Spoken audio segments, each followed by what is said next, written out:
bukuria e mësimit të këtyre emrave të Zotit xhalla xhelaluhu qëndron fakti në reflektimit të këtyre emrave të Zotit në jetën tonë, siç e kemi thënë vëllezër, se mrekullia e këtyre emrave të Zotit është atëherë kur ato praktikohen dhe jetohen tek jeta besimtare.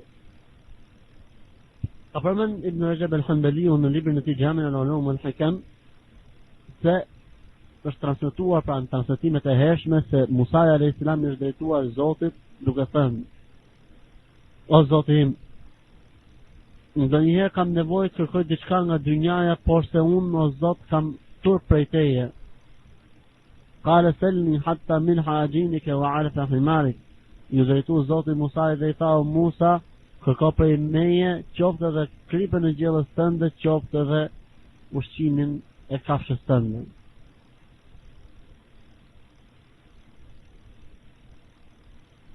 Do më thënë, në çdo çast, për çdo detaj të jetës tij, njeriu duhet të shfaqë dobësinë dhe varfërinë përpara Zotit xhalla xhelaluhu, e kjo Allahu xhalla xhelaluhu e kënaq.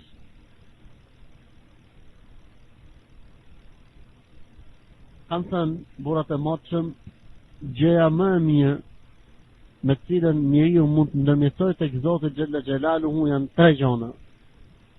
Pra nëse do ndërmjetësim të shpejt te Allahu xhalla xhelaluhu, atëherë ki parasysh tre gjëra. I varfër në çdo gjendje të jetës tënde për ndihmën e Zotit xhalla xhelaluhu. Kanë thënë: dawamul iftiqari ilayhi ala jami' al-ahwal. Gjithmonë në çdo çast të tregohesh i varfër tek ai për çdo detaj të jetës.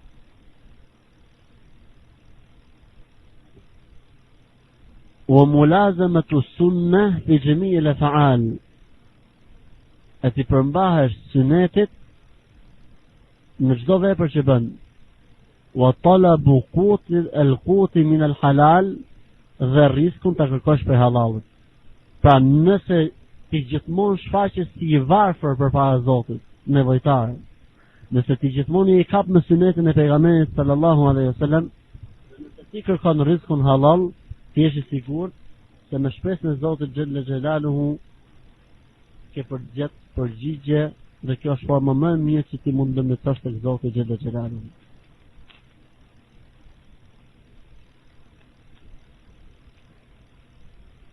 Subhanallah, këto emra të Zotit xhalla xhelaluhu ne na kujtojnë me hadithin e Abu Hurairës radhiyallahu ta'ala anhu, që transmeton Imam Buhariu dhe Muslimi në dy sahihet e tyre, se pejgamberi i Zotit sallallahu alaihi wasallam ka thënë: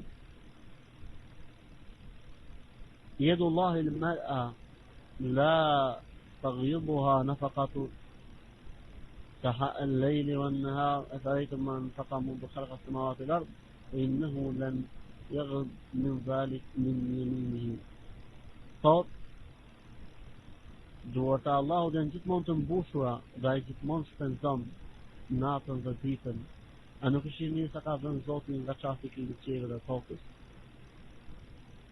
Gjithashtu sahih nga Abu Huraira radhiyallahu ta'ala anhu, i dërguari i Zotit sallallahu alaihi wasallam ka thënë: إذا دعا أحدكم فلا يقول اللهم اغفر لي إن شئت ولكن ليعزم المسألة وليعظم الرغبة فإنه لا يتعظمه شيء. Nëse ndonjëherë për ju shlutet mos thotë Allah më fal po deshe, inshallah. Por se ti jeti i prerë në lutjen e tij dhe i sigurt, sepse për Allahu nuk ka gjë që është e pamundur. Në këtë arsye pejgamberi sallallahu alajhi wasallam por imson të shokët e tij, madje edhe një moshë shumë të vogël, u thoshte: "E idha sa'alta fas'alillah, wa idha sta'anta fasta'in billah." Siç ka në hadithin e transmetimit Ibn Abbas radhiyallahu ta'ala anhu, nëse kërkon diçka kërkoje për Allahut, nëse kërkon ndihmë për diçka kërkoje për Allahut, dhe kanë qenë shumë shokë pejgamberit sallallahu alaihi wasallam, që ka bazuar besën pejgamberit sallallahu alaihi wasallam që mos u kërkuas gjë për njerëzve vetëm se për Allahut xhalla xhelaluhu, dhe ka qenë në njëri prej tyre që i binte rripin tokë dhe u ktente e merrte vetë dhe nuk i thonte askujt.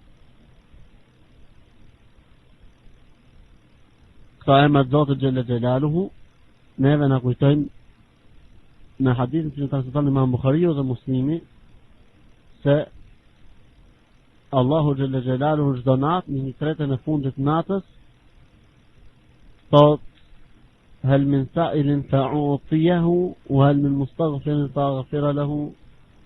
A ka në një që kërkon falje ta fal, a ka në një që ka në dëshirë të ja plotësoj derisa të vi agimi.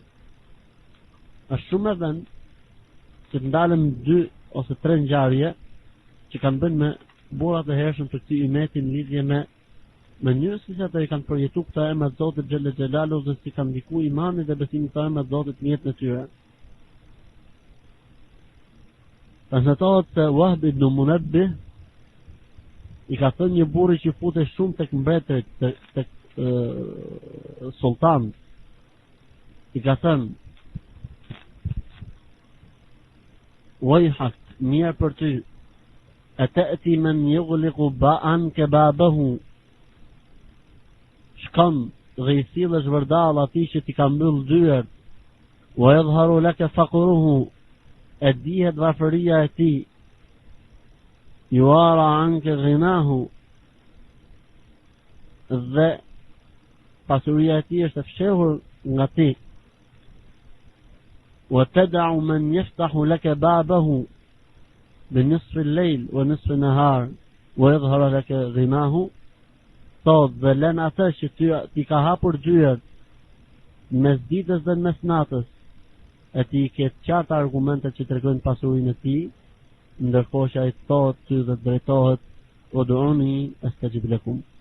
Lutmuni mua, të përgjigjem juve.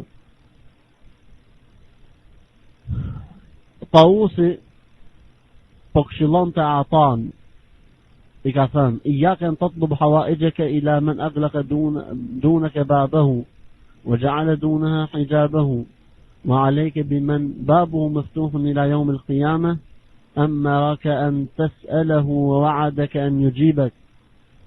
Thot, kujdes ruhu që të kërkosh nevojat dhe hallet e tyne, nevojat dhe hallet e tua për atyre që ti kanë mbyll dyert në fytyrë. Dhe tek dyert e tyre kanë vënë roje.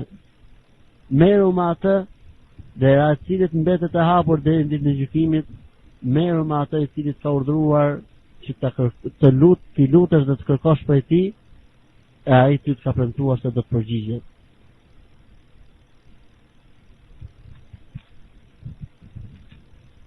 Për gjërave të bukura, është ajo që ka transmetuar Abdurrazzaku rahimahullah se Nu'man ibn Zubair as-San'ani po tregonte për Muhammad bin Yusuf rahimahullah se i ka çu Tausit 700 dinar. Pra Tausi që thoshte lart, përmendëm pak më lart, që thoshte mos i kërkon nevojat e tua për atij që i ka mbyll dyert ndaj teje, po kërkoj gjonat e tua për atij që i ka hapur dhe të urdhëruar që kërkosh për ti. Dhe të ka premtuar se do të përgjigjet. Atëherë le të shohim një fragment nga jeta e Tausit, se o vëllezër, është shumë e lehtë me këshillu njeriu, është shumë e lehtë me dhënë porosi. Problemi është kur njeriu sprovohet. Atëherë le të shohim Tausin.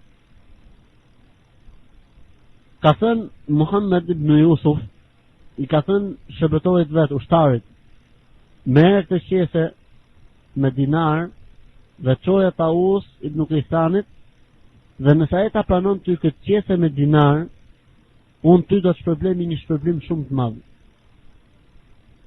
Shkon djaloshi ose ky roja ushtari, domethënë për ta çuar tek shtëpia e Taus ibn Qisanit.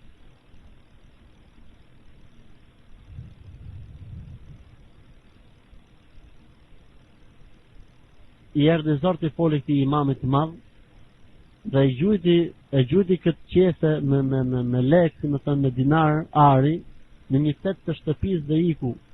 Dhe shkoi tek prisi besimtarëve, ta Muhammed ibn Yusuf, dhe i tha: "Ja dorëzova, tha, i mori, kështu që më jep dhuratën time", dhe ai ja dha dhuratën.